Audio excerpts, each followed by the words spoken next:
So you, not just cars, you had mentioned earlier this massive truck that was 75,000 pounds slamming into somebody, mass impact problems, right? Injuries.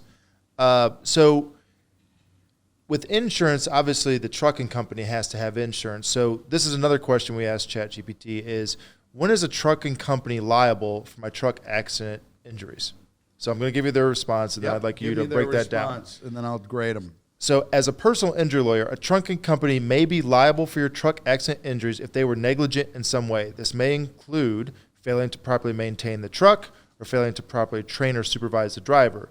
Additionally, the trucking company may be held liable if they were found to have violated federal regulations governing the trucking industry, such as hours of service rules or weight restrictions. It's important to consult with an experienced personal injury lawyer who can review the specifics of your case and determine if the trucking company may be held liable for your injuries. Do we get a nail or fail on that one? You gotta, it's in between, like all of these are. It's not a fail because they hit some good stuff. It is very true. The companies have to maintain the truck. They got to train their drivers. But if they don't do it, they're still liable. It's called responding at superior. If you're working for a company and you're negligent, you injure someone, you're liable, but also the company you're working for is. It's been the law in America forever. So we hold organizations accountable for their people, and so they're missing that in here. It's a big gap. I mean, you could drive a truck through that. Through the gap. So that's a big deal. So we always sue the trucking company, and we always sue the driver. And frankly, at the end of the day, we'd probably rather have the trucking company there instead of the driver. They're automatically, the company's responsible for all the driver's negligence. All of it. All of it. If they got the placard on their, so there you go. So we always make the trucking company liable. They're liable no matter what because it was their driver, but there also is additional layers of responsibility if they never, I could tell you stories, Dave. They never trained him. The guy just got out of school. They didn't give him. They didn't check the brakes. They didn't make him They didn't make him adhere to all the regulations. We've had cases where the guy didn't have a CDL. We've had cases where they weren't keeping their driver's logs. They're driving more than 11 hours a day. Trucks. So trucks are 20 to 30 times the weight of a vehicle. They're 75,000 pounds. They take 30 to 40% longer to stop because they're so heavy. They have different kinds of brakes. There's all kinds of stuff going on with these trucks. They have a lot more mass. They also travel a lot of miles on the road, so they're more likely to get in these crashes. And there's just a lot of mass, and there's a lot of great truck drivers out there. I've represented a lot of truck drivers, actually.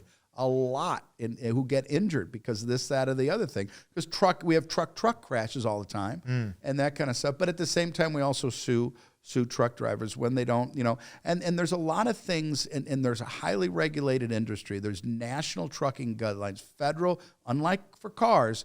Federally, there's national regulations. The good news is they either have to have $750,000 or $1 million insurance, every truck out there. So insurance isn't really the issue unless it's a real calamitous, a number of dead folks, which it happens, and very sad. We read about it all the time,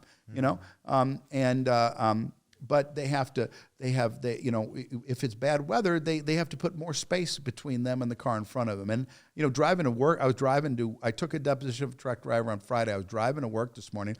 There's a tractor trailer right on me. They have to put more space. Are cars going to move in during traffic in front of them? Yeah. That's the deal, though. You got to put, because if you're a tractor trailer, you're 75,000 pounds. You can't stop in 20, 30 feet. It takes you longer to stop. So there you go. So they're missing a main reason why you sue the trucking company. They got some of it right, but we have a lot of other videos on the website and a lot of stuff about how we show trucking companies are liable. There's all these regulations and rules of the road for a reason. They're there for a reason because they save lives, and we're going to hold them accountable. So there you go. So I have a bit of a tangent on that question too, because you had mentioned that there's different federal requirements for trucking companies they have to follow, but I want to go on a tangent about commercial vehicles. So let's just say, Tom's Fence Company slams in his F-150 or, even a big truck. Let's call it like a 3,500 or, or a bigger truck. Yep. Right.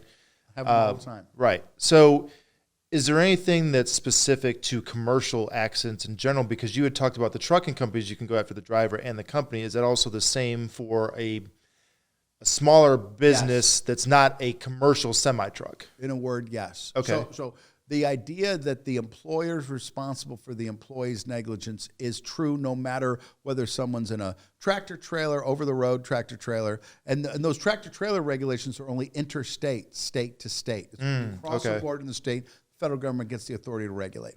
But if you're local, if it's your Tom's Fence Company, you're not going over. You're just staying in Missouri and in Wildwood or West County or wherever you are, but the employer's still liable. Okay.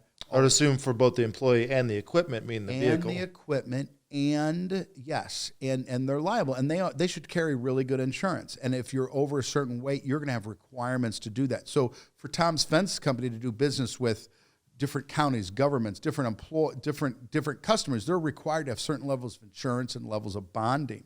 So hopefully those people have good insurance, and they usually do. Now, there's a lot of other questions that are attended to this. We've represented a lot of people who are driving the commercial truck. They're driving for the Tom's employee. What if it's not his fault and he gets hit? Does he go after his own insurance or the commercial insurance? Does he make a work comp claim or doesn't make a work comp claim? Okay. Interesting. So those are some good. Well, questions. it's interesting too because these are all the things that a lawyer would think of that the average person just get wouldn't. Them every day. Yeah. We do. We get these literally every day.